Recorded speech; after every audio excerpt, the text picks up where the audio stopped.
Hello everyone.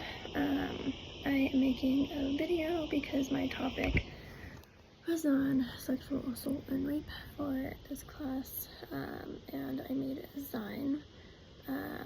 My experience with it, I made it on Canva, and so I kind of made it brochure style, and I of course included all the information and the stats and a definition of all of it in there.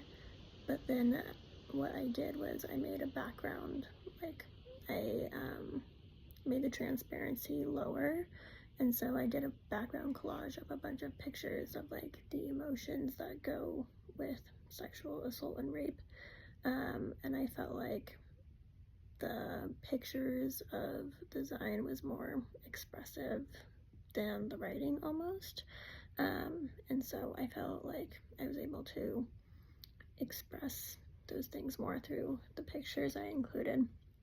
A quick summary of the content. So I used a few different sources to get the definition of both of them. I kind of broke it down since it's almost two different things. They're similar, but they're also not.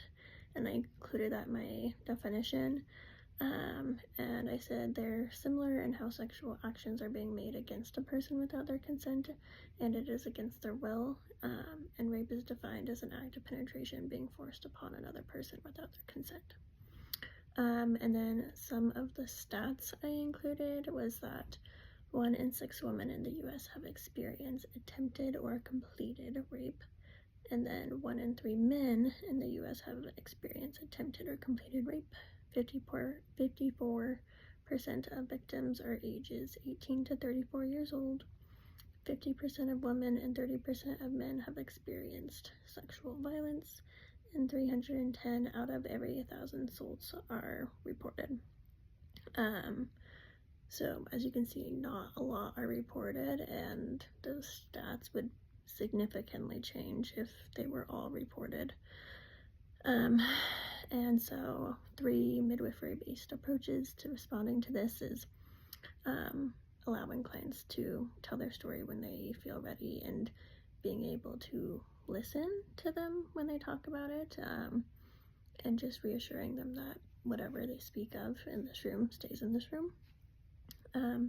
The second is providing referrals for their needs. So this could be things like talk therapy, trauma therapy, EMDR, pelvic floor therapy, and giving them hotline resources, and kind of having a conversation with them about their story to see if they need these things or if they have done any of these things, instead of just listing, you need all these things.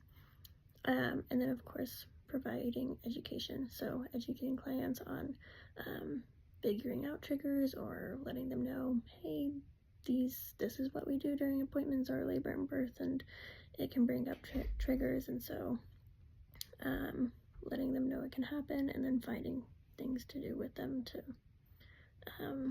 help them when they are feeling triggered. And moving forward, what I plan to do with this is important information, and what I've seen with a lot of clients is almost most of our clients have